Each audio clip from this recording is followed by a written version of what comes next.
Hey, it's Mike from the Mike Wagner Show. Thanks for tuning in to the Mike Wagner Show on Anchor FM. If you're interested in sponsoring my show, you can send me an email to the MikeWagnerShow@gmail.com, or you could also donate to the podcast. Just go to the donate listen site, and you can also donate whatever you like. Anchor is the easiest way to make a podcast. For those who are interested, Anchor can give you everything you need in one place for free, which you can use right from your phone or computer. We've got creation tools, allows you to record and edit podcasts so it sounds great, and they'll distribute the podcast for you so it can be heard everywhere. Spotify, Apple, Google, many more. And you can make money from the podcast with no minimum listenership. So download the Anchor app for free or go to Anchor FM to get started.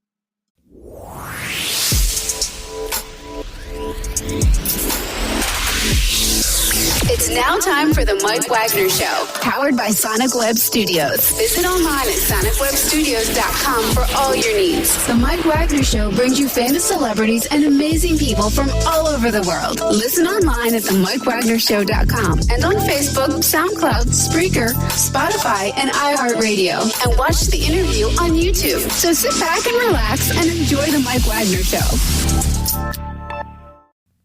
Hey everybody, it's Mike from the Mike Wagner Show, powered by Sonic Web Studios. Visit online at sonicwebstudios.com for all your needs. Looking for a professional website without breaking your budget? Sonic Web Studios is the answer. Sonic Web Studios offers fast, affordable custom web designs that blow the competition away. Call today at 1-800-303-3960. That's 1-800-303-3960. Or email to support@sonicwebstudios.com. Mention the Mike Wagner Show, get 10% off your first order. Sonic Web Studios, take your image to the next level. Also, the Mike Wagner Show can be heard on the MikeWagnerShow.com. You can check our Facebook page at Facebook.com/The Mike Wagner Show. You can download it and listen on SoundCloud, Spreaker, Spotify, iHeartRadio, as well as Anchor FM and Radio Public. And also watch the interview on YouTube and subscribe to the Mike Wagner Show and take the Mike Wagner Show with you on any mobile device. We're here with a wonderful lady from the Chicago area who's the author of Hopey, published by Wise Kitchen Press. She's also an inspirational speaker and a successful executive, and she's married with 4 kids and a grandson, sits on numerous boards, and chairman and president of an upcoming charity that's going to be developing very soon. She'll talk about the book and talk about some of the ventures and getting people inspired on why this book is very suitable. So this all starts from an early age and just works their way through and just gives you just the ride of your life, I could say. So ladies and gentlemen, live from outside Chicago, the author of Hopey and giving us a lot of hope and inspiration, Hope Mueller. Hope, good morning, good afternoon, good evening. Thanks for joining us today. Thank you. Thank you for having me, Mike. Anytime. So you're the author of Hopey, that's published by Wise Kitchen Press. You're an inspirational speaker, successful executive, and you're also married with 4 kids and a grandson. You sit on numerous boards, and you're chairman and president of a charity developing for this coming year. So before we get into all that, and especially on the book, tell us how you got started. How did I get started on all of that? I just headed in a direction and didn't stop. There's persistence, just a lot of persistence to head in a direction and get myself to where I am today. Mm-hmm. Great. Okay. And you're also the author of Hopey as well, too. And it just take us from the early life to career as well, too. It's a gripping memoir written in tense past moments, reflective chapters, flash forwards, chronicles the story of a courageous girl in the 70s Southern Indiana commune, complete with flowers for dinner, ball of acid in the freezer, and orgies in the living room floor. So you can just maybe just give us an insight on the book as well. And if you don't want to get into the gory details, that's fine. Oh, yeah. No, I mean, so it is, that is this, that's the snapshot for sure. So, it's early days on a commune, wild chaos, parents who are tripping on acid while they're watching the kids. We don't have any possessions, right? Everything is shared. You don't have your own bed. You don't have your own clothes. You don't have your own, bookshelf or chest of drawers. Everything is, whatever is there is you use. And then, fast forward to today, and I'm a successful executive. And sometimes I sit there and I'm sitting in, a meeting and a board meeting or, just an important meeting that I'm sitting there making, multi-million-dollar decisions at.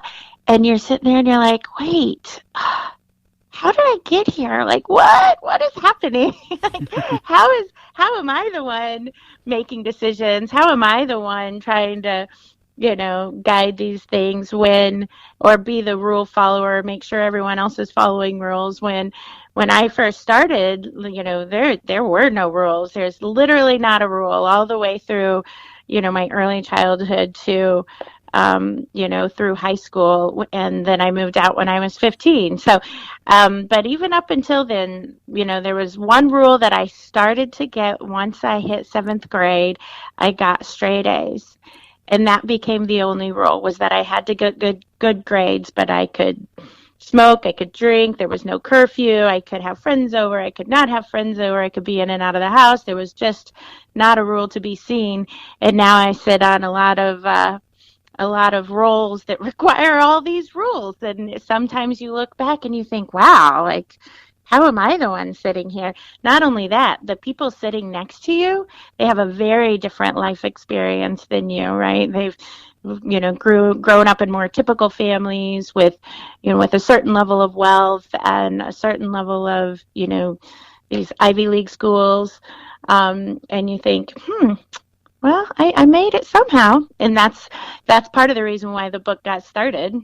That was amazing, too. Your book takes us through your early life, leads up to your career, where you're at right now. Can you take us back to some of the stories you share about life on the commune? Yeah, so one of that, so you mentioned a few of them there. So there was a ball of acid in our freezer, and the adults called it sunshine. Mm-hmm. And on their assigned time to watch the kids, they would shave that off and, trip on acid during their shift to watch the kids. Some other things, a really fun story is, when food was tight, and money might have been tight, my mom would send us out and we would go collect flowers. So we always lived near like a park or even a cemetery. And I don't know if you know this, but daylilies can be eaten. So we would go and pick those orange daylilies, and we'd bring them home, and Mom would dredge them in flour and cook them up in a cast iron skillet of my grandma's. And we had thought we had made it. Like, it was such a special day that we got to eat dinner, flowers for dinner. But in retrospect, as an adult, you think, well, maybe it's because we didn't have any food that we were picking flowers from the cemetery to actually get dinner cooked. Those, and some of the other pieces, there was a lot of, it was like a pack of kids, right? So I was one of the youngest pack of kids, and the kids did a lot of just being on their own and taking care of their own. And it was good and bad, right? Because I was one of the youngest, they could pretty much make me do anything that they wanted. Mm-hmm. And sometimes that got me into near danger. But a lot of times they were more aware and conscious than some of the adults in our area. So, we definitely watched out for each other, but they also got to get whatever they wanted from the littles. That is amazing, too. And how many families were living in the commune at the time?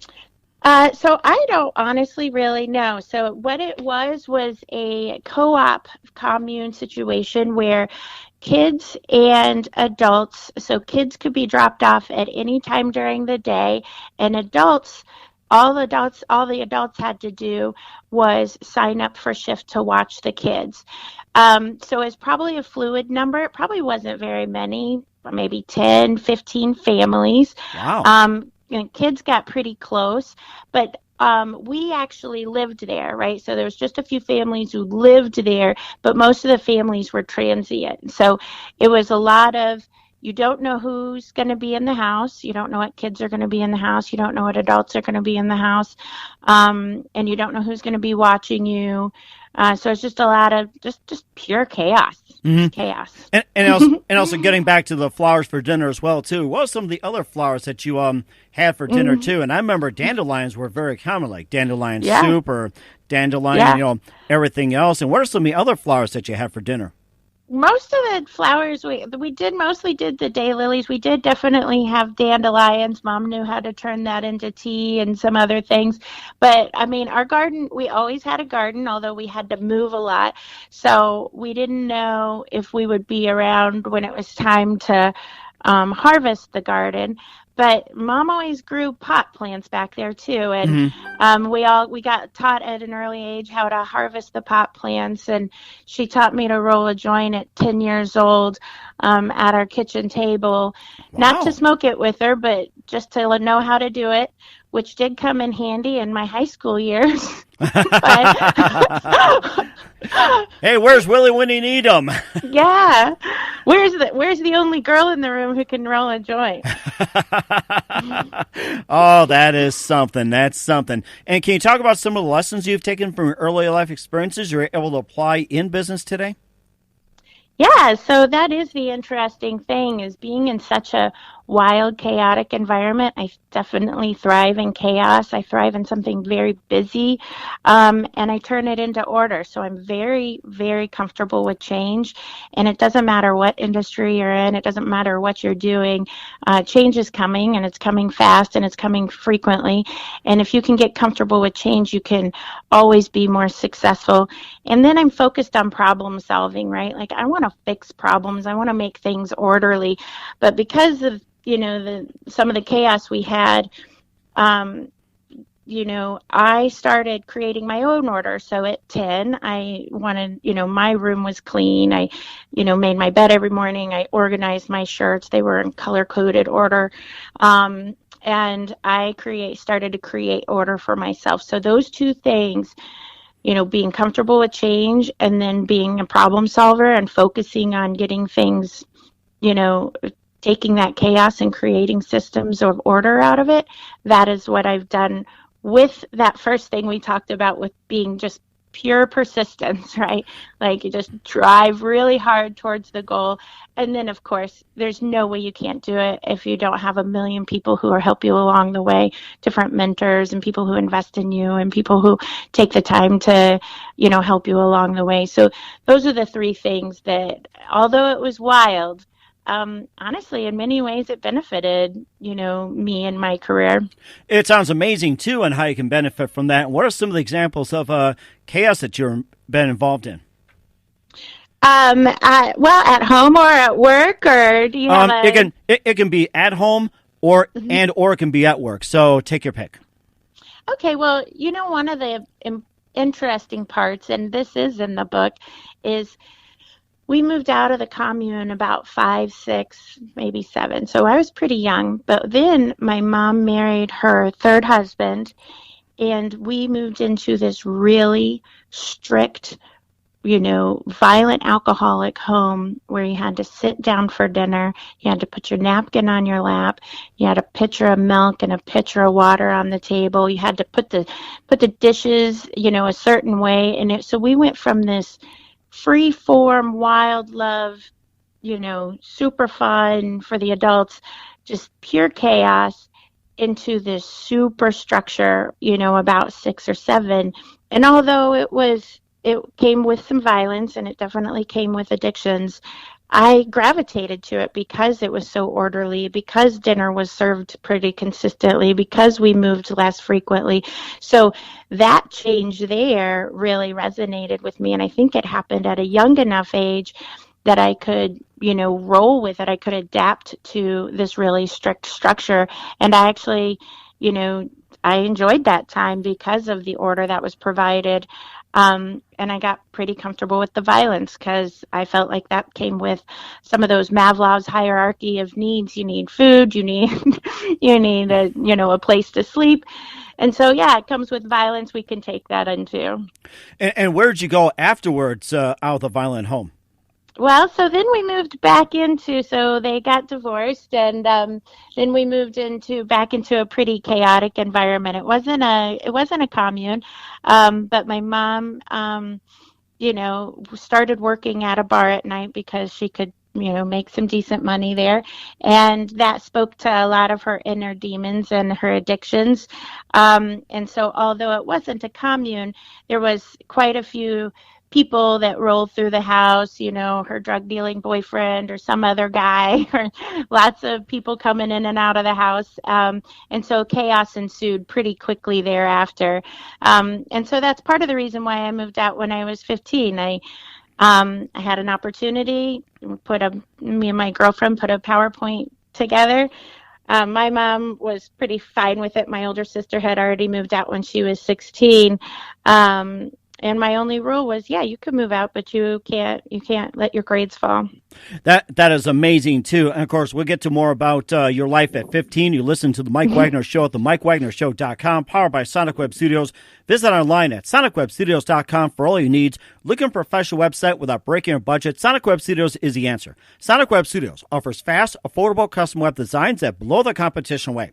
Call today at 1-800-303-3960. That's 1-800-303-3960. Or email to support@sonicwebstudios.com. Mention the Mike Wagner Show. Get 10% off your first order. Sonic Web Studios. Take your image to the next level. Also, the Mike Wagner Show can be heard on the MikeWagnerShow.com. Also, check our Facebook page, Facebook.com/The Mike Wagner Show. You can download and listen on Facebook, SoundCloud, Spreaker, Spotify, Anchor FM, as well as Radio Public and iHeartRadio, and also watch the interview on YouTube and subscribe to the Mike Wagner Show on YouTube and take the Mike Wagner Show with you on any mobile device.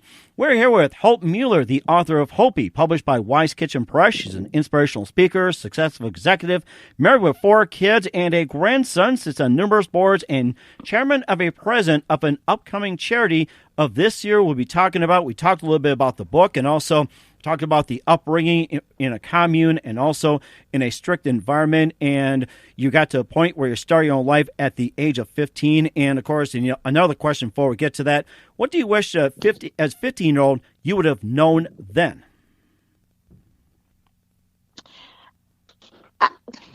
That's a great question. I don't think anyone's asked me that question. What would I have known then? I don't have anything specific that I would go back and say, oh, Hope, if you only knew this. I think there's real value, and you have to go through your set of experiences. You have to make your journey going. And I'm just not the type who spends a lot of time, regretting or reminiscing about what could have been. Mm-hmm. Certainly there's things I could have done differently, but honestly, it probably had to happen pretty close to the way it did. I got myself out of high school. I, started college at 17, finished halfway, with only one extra semester under my belt because I had my oldest daughter halfway through college. But there's not a lot I'd go back and say, oh, if I only knew this. Because I just was going for it. I was just going to persist. I was heading in a direction. And, there's not a lot of saying, oh, well, if I only knew this, maybe this would have happened differently. I feel like the journey is the journey, and you got to appreciate it for what it is. And, and that makes you who you are today. That was amazing, too. And what do you want the other 15-year-old girls to know? Don't move out. Live with your parents. I think that one's too obvious, but maybe something a little deeper than that. But I think that hits common sense with some people, I'll tell you that. Yeah, it's funny. I have now, my oldest is 26, and then my next is 19. And I look at them at 15, I think, no way, and they push back. But they, I have run a pretty typical family now, and, they have a safe space to operate within. And of course, they're afforded a lot of things that I wasn't. I try not to do too much because I don't want to be defined by my material goods or wealth or lack of wealth. I want to be who I am. And so, you want your kids to pick up on that also, but certainly I look at them and I think, no way would I let them move out at 15. No way. Or live in a commune as well, too. So eating flowers. Yeah, or dandelion soup or dandelion tea. Or dandelions, right. Cook them up. There you go. And what are some of the things you had to learn the hard way? Oh, I had to learn how to not take people's goods. So my college roommate was a saint, right? So I would just walk into her closet and I would wear her clothes, and she just, she was just really patient and sweet with me about it. And the only time she really got upset was when I loaned her car to someone else without asking. Uh-oh. Like who does that? I think of that now and I'm thinking, wow, I was so naive where I just really aren't attached to material goods in ways that most people are. And she, that was probably the only time she got really mad, but she was super patient with me. And, she taught me how that, you don't go into my closet and wear my clothes. You're welcome to ask. And yes, we might share, but you should ask and we should do it this way. Oh, exactly. Of course, that's the thing. I hate to say that it seems to be a lost art these days when it comes to, taking things and borrowing and everything else. And I think you pretty much give a really good point on, what to say, what not to say, and everything else. And of course, you graduate at 17. You begin your career, and you can just take us, where you first started, getting your first job and everything, all the way up to where you're currently at. Oh, well, I graduated from high school at 17, and then I graduated from college, I don't know, maybe 22, 23. And yeah, so I went into the medical device firm first out of college, and then I moved to a pharmaceutical firm because at the medical device firm, I was making more at Kentucky Fried Chicken when I was 15 than I did at the medical device firm. Oh, my gosh. I know. And I went to them. I said, can you pay me more? I have a degree. And they said, everyone starts at this level and we feel good with your $13,000. I thought I got to get out of here. So I went and worked in a microbiology lab at a pharmaceutical firm. And was doing that for a while. And one of my girlfriends left and she went to Eli Lilly. Mm-hmm. So I hand her my resume and I said, hey, if they have a job open, give them my resume. So I eventually made it to Eli Lilly for a few years. Baxter had purchased the company that I was working at in Bloomington, Indiana, and it was only 10 minutes from my house. So my previous boss calls me. He's like, Hope, I can pay you. Come back. Nice. And I said, all right, I will totally come back. And then that's when I started my progression through leadership. I was a supervisor, then I was a manager of one lab, and then I managed multiple labs. And then I was doing facility-wide role, and then they promoted me to a divisional level over 8 sites, and that's what moved me up to the Northern Illinois, Chicagoland area. And then, there's just different steps made from there. So that's how it happens, and you just keep pushing forward. And, of course, you don't need to eat chicken to do so as well. So you think about it. I don't know. Kentucky Fried Chicken, everything is made from scratch. Just so you know, at least it was back when I worked there in high school. Mm-hmm. Everything, you're rolling out the dough, you're putting the chicken in the flour. I mean, it's handmade food. And of course, you're making me hungry as well, too. Better than dandelions. Better than dandelions or flowers. Okay, well, I'll get one of my assistants to bring me some Kentucky Fried Chicken. Hey, get me Kentucky Fried Chicken. We'll get to more of your book while my assistants get me Kentucky Fried Chicken and some dandelions. Listen to The Mike Wagner Show at themikewagnershow.com, powered by Sonic Web Studios. Visit online at sonicwebstudios.com for all your needs. Look at a professional website without breaking your budget. Sonic Web Studios is the answer. Sonic Web Studios offers fast, affordable custom web designs that blow the competition away. Call today at 1-800-303-3960. That's 1-800-303-3960. Or email to support@sonicwebstudios.com. Mention the Mike Wagner Show. Get 10% off your first order. Sonic Web Studios. Take your image to the next level. Also, The Mike Wagner Show can be heard on themikewagnershow.com. Also, check our Facebook page, facebook.com/The Mike Wagner Show. You can download and listen on Facebook, SoundCloud, Spreaker, Spotify, Anchor FM, as well as Radio Public and iHeartRadio. And also check our YouTube channel, subscribe to The Mike Wagner Show, and check out our interview. You can take The Mike Wagner Show with you on any mobile device. We're here with Hope Mueller, the author of Hopey, published by Wise Kitchen Press. She's an inspirational speaker, successful executive, married with 4 kids and a grandson, and sits on numerous boards and chairman and president of a charity developing this year. Talk about that. And, of course, let's get to more about Hopey as well, too. You talked about the story of a memoir written in intense past moments, reflective chapters, flash forwards, and everything else. Story of a courageous girl in the 70s, Southern Indiana coming. We talked about that. And before we get into more of that, what was the main reason you wrote the book? It's a great question, and I've really been working hard at coming up with this really inspirational answer. But part of it just had to come out. Like, it just had to happen. I was working at a smaller firm, and I had a lot of extra time on my hands, so I joined all of these volunteers, these non-for-profit committees, and I still had some extra time on my hands. And if you download the sample chapter from Hopey.net, that opening scene, which is the sample chapter, that played in the back of my head for a couple of years, and I knew that if I ever wrote a book, that would be my opening scene. So one day I just started to write, and then the whole thing just poured out of me.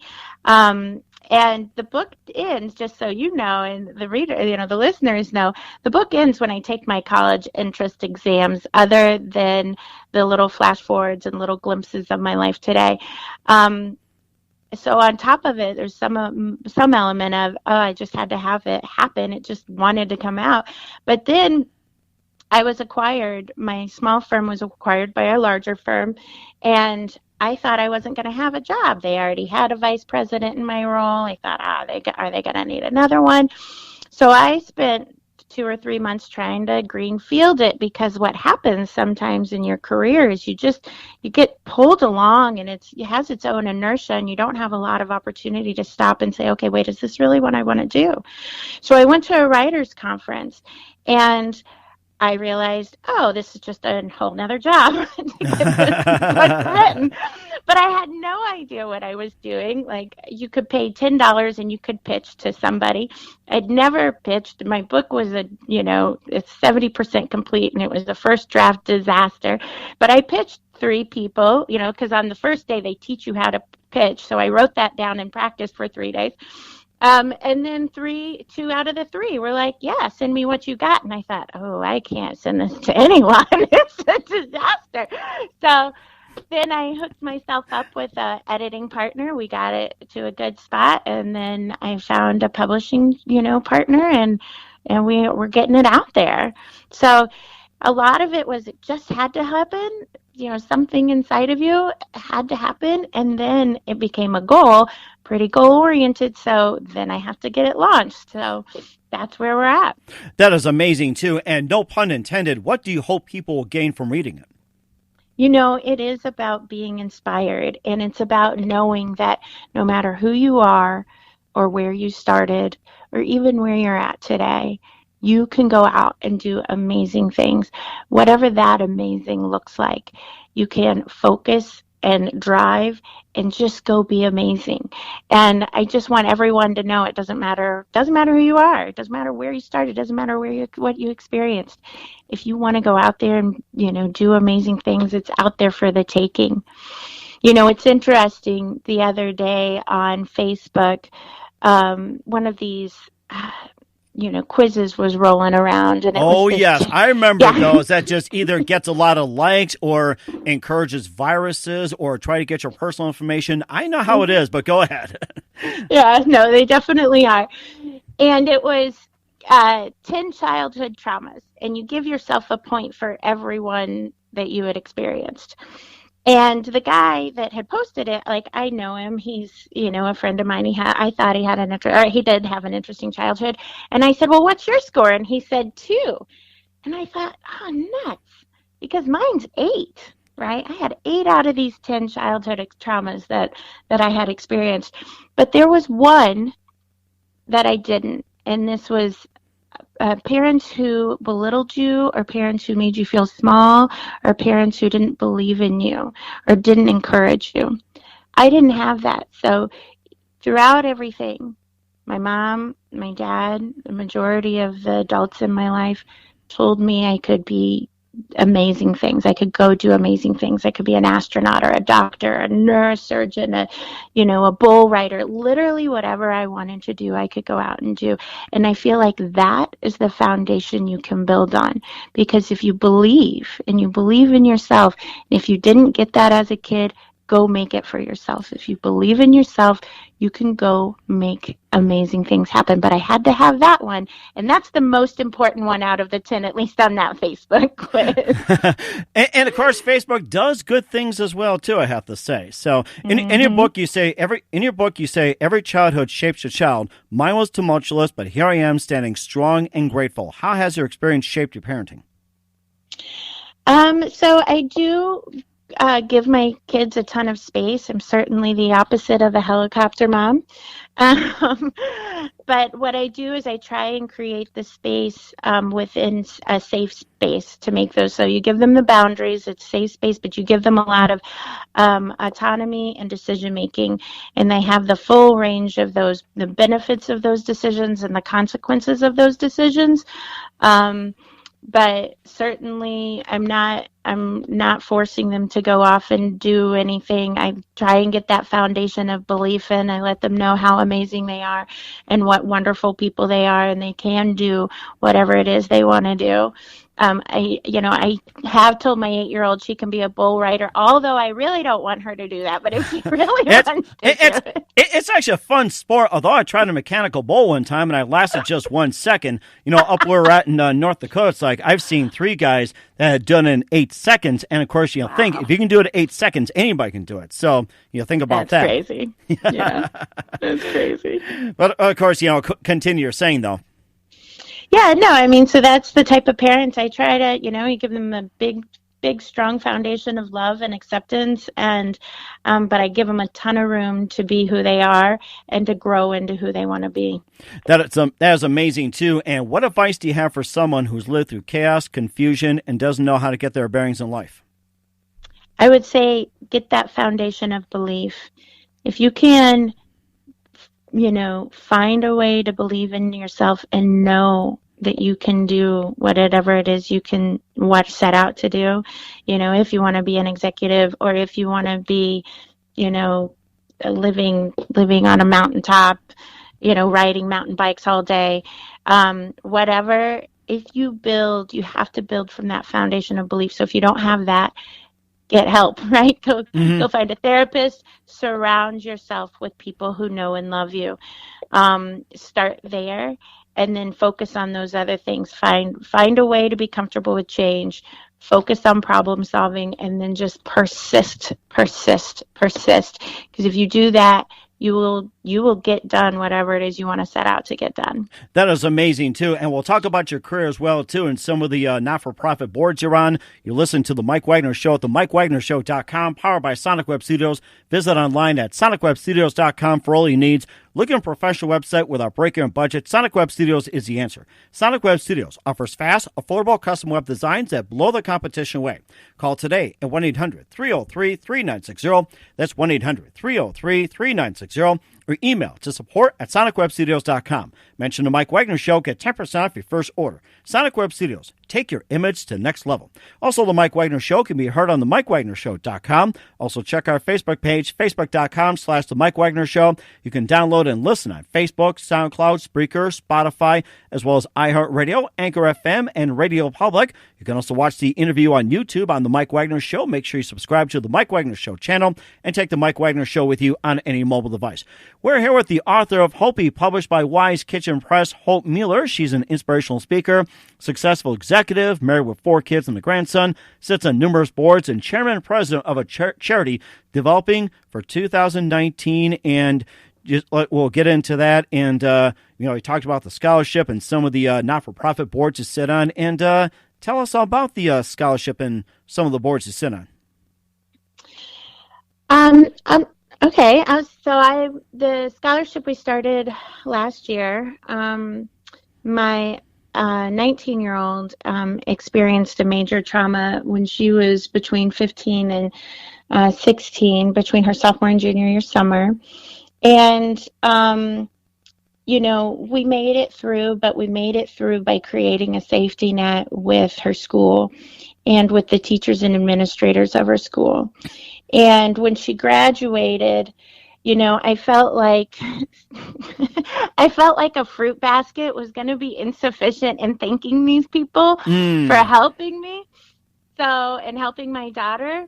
So what we did was we came up with a scholarship in her name for youths who have experienced some trauma or some, major hardship in their young life, and want to go off to school. And part of what I do is it's a way to honor the teachers and administrators that help my daughter too. So every year I get to, they're on the committee. I get to take them out to dinner. We get to talk. I get to thank them again. I get to thank them in front of everyone when we give out the scholarship, and then we get to help out somebody who's made it through some of their own hardship. So we've only done it the once, and we started it this year. We started it last year, but this was the first year we distributed it, and it was wildly rewarding. It was really good for both me and, my whole family. But my 19-year-old loves to be a part of it. And next year she wants to be the one to, do the speech and do the handout of the scholarship. And she, sees the value in giving back also. So that's been a really nice, rewarding opportunity for us and our family. That is fantastic. And how does one apply for a scholarship? So this scholarship is just our local high school scholarship, and so they apply through the school's counseling office. So we had 19 candidates, and we couldn't resist giving a second one away when we were doing our selection and our selection committee. So we had two folks that got a little bit of benefit, and when they go off to college. That's amazing. And do you plan to keep this scholarship local in the area, or any plans to expand it statewide or nationwide or globally? No, it's definitely pretty niche to this set of school, these teachers and administrators. But certainly the charity will be a nationwide charity. Paperwork is submitted, and hopefully the IRS will eventually get back to me. So that charity is a charity that was actually named after the commune. So it's a Hunter Street charity, and what we're doing there is allowing folks to, children and families in need and during critical junctures of their lives to apply for any dollar amount. You need help getting your rent paid, you need help because your car broke down, and especially those families that are just on the borderline of, just barely making it. Your car breaking down can be a massive, massive differentiator between success, long-term success or short-term failure, if you will. So that charity would be, you can, when it's up and running, after the IRS gives us our number, would be able to apply through our website. Okay, that'd be great. And then you can give it out later on as well, too. Yeah. And how about some of the other not-for-profit boards you sit on? So I sit on probably too many. I've gotten a little crazy, but here's the thing. You get to a point, and I don't know, maybe 5 to 7 years ago, I was telling my husband, he sits on a couple of non-for-profit boards. I said, we're really in a position where we have to start, giving back and making a difference, for other folks. And so we do spend a lot of time doing that, but it's wildly rewarding. I try and focus on 3 areas because there's a little bit of hope. You got to pick a struggle here. Mm-hmm. So you can't fix everything. Right. So I'm super passionate about developing females in leadership and women in careers. I have 4 daughters. I'm massively invested in their long-term success and having them have the same opportunities that anyone else. So that's an area that we stay focused on. STEM or STEAM, so as science, technology, engineering, and math.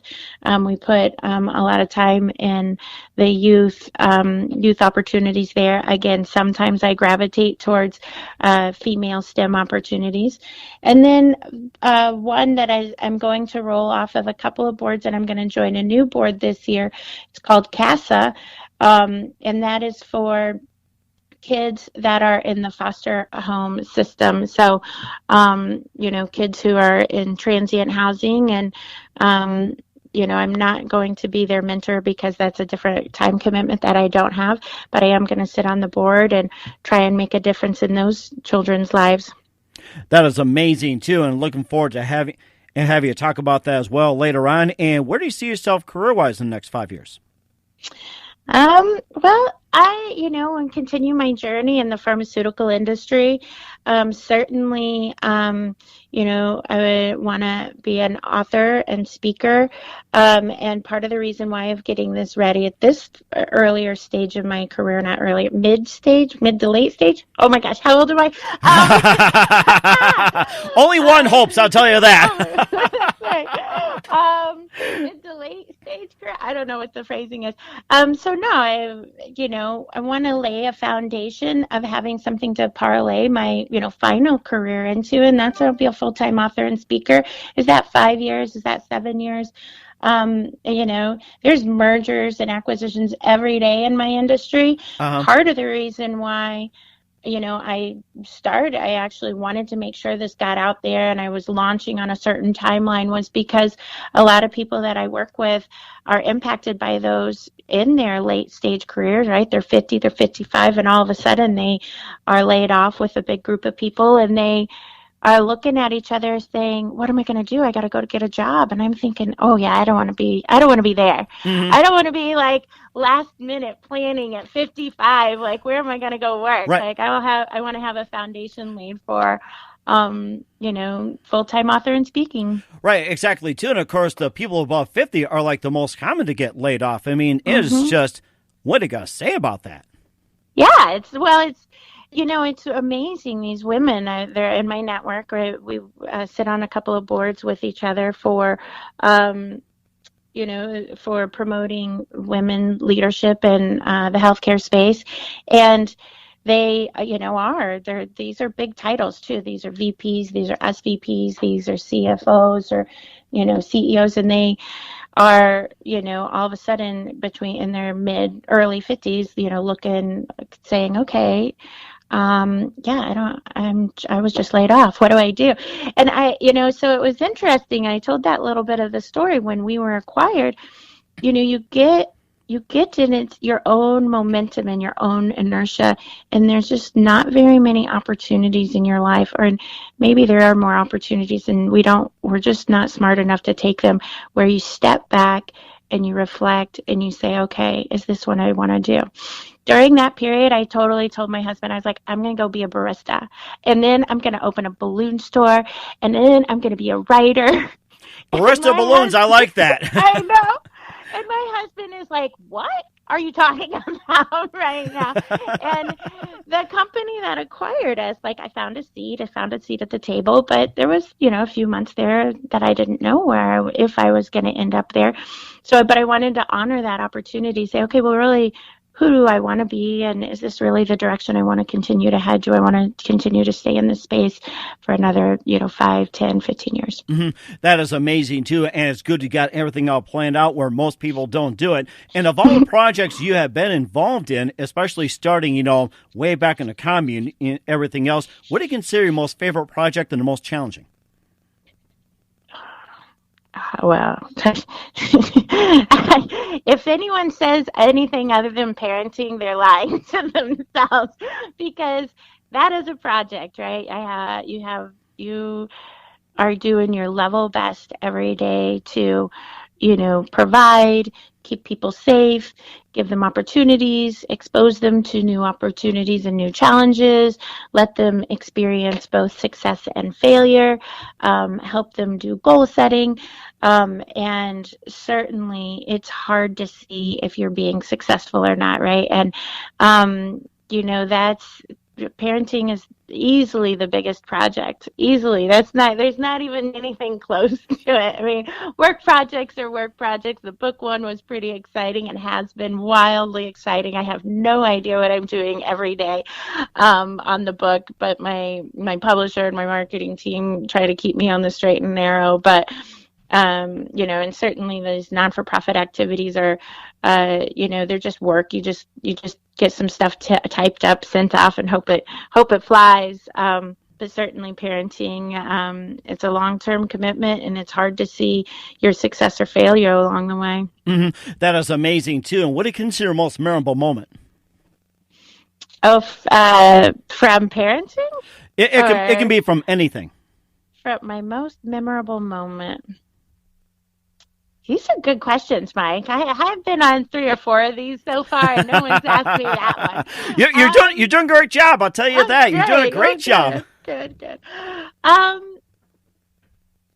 have a really beautiful moment that I reflect on more than once. So I went, I got to college, and it is funny. You talk now, and these kids have a lot of help from their parents, right? Like picking the college, filling out applications. I made my kids do all of that. And honestly, I have no idea. I can look back now. I have no idea how that even happened. Like I don't know how it happened. I got it done. I got into school. I started, right? So that was a big accomplishment in getting my degree. And I told you a little bit about that transition of going from the med device company to the pharmaceutical company. And I made so my med device company, I made $13,000 a year, and I was waitressing 2 nights a week so that I could keep the medical device job, and I was making way more waitressing. But I knew there was no long-term plan waitressing, right? Like that, that's it. Mm-hmm. So when I went to the pharmaceutical company, I doubled my income. I got $27,000 a year. And I'm not really that old, I promise. It wasn't like in the 40s, but I thought I had made it. I was so like, oh my God, I had made it. And my mom gave me a Christmas gift that year. She had actually framed my college degree. Nice. And when I opened it, I just started crying because I understood its value. I sat there, I'm looking at it, and because when you're struggling and you're still working 2 or 3 jobs, and you have your degree, and you're thinking, what am I doing? How is this the benefit? And then you make this big, sort of big change, and I thought, oh, this is it, right? And this is meaningful, and it was just a really beautiful gift for her to do, and these are things that are expensive. Like, we would take these for granted now, or I would, right? We're getting a degree frame. That thing costs money. It's probably $200 or $300. My mom didn't have that. So I knew what it meant, and then I knew what it meant for me, that I had an ability to, to go off and, succeed in ways that, that I maybe didn't even realize at the time. That is amazing, too. And we're very happy what you accomplished. We'd love to have you back on again and keep us up to date with all the not-for-profit boards, your projects, and more about your book as well, too. And who do you consider biggest influence in your career? Oh, that's easy. My husband. My husband, he is, it's our second marriage, and second marriages are the best, by the way. No, he is certainly my biggest fan, my biggest supporter. He is my confidant. He is my partner. Every decision is made together. We talk of, the book, certainly. This book would never have gotten done if I didn't have him in my corner helping me out. And certainly the career and the partnership that we have in our careers is unparalleled. Certainly, I would never have made it to where I'm at without his partnership and love. That is amazing, too, and just wonderful how you guys work. And what's the best advice you can give to anybody at this point? Oh, about marriage? Best advice about anything, like with we talked about, like with the parenting, the writing, the boards, or anything. Best advice in general. You can be amazing. You are amazing, actually. You can go off and do whatever it is that you're dreaming to go off and do. You go off, you believe in yourself, and you persist through the challenges, you focus on the problem solving, and you just go make it happen. So it doesn't matter who you are, doesn't matter where you started, doesn't matter where you're at right now today. you can go off and be amazing and do all of the things that you wanted to do. That is amazing, and just the best advice there is. And of course, we'd like to thank you very, very, very much for your time. Hope Mueller, the author of Hopey, published by Wise Kitchen Press. And tell us about your upcoming projects, your website, how do they contact you, and where can they purchase the book? Yeah, so you can go to hopey.net and you can download the sample chapter. But the book is for sale on all major markets right now. So Amazon, Books A Million, Barnes & Noble, and it's pre-sales right now. So pre-sales actually start August 22nd. I know they're all up and running right now. So and so you can go on all of those major websites and buy the book. And it actually is launching on October 1st. So it'll be a couple of weeks before they ship it out to you, but you can go buy it now. That is amazing too. And one more time about the scholarship. How can one apply? This scholarship is just a local scholarship to our high school, and you'll have to bring me back for when I get the approval from the IRS so that I could share with you our non-for-profit website. That is amazing too. Well, definitely have you back on, Hope. Just want to say you've been a great inspiration. You gave us a lot of hope, no pun intended, and we hope to have you back on soon. Or wait a minute, not hope. Definitely have you back on soon. So once again, a great thank you for being on the program. We'd love to have you back in soon. And please do us a favor and keep us up to date. Absolutely. Thank you so much for having me on, Mike.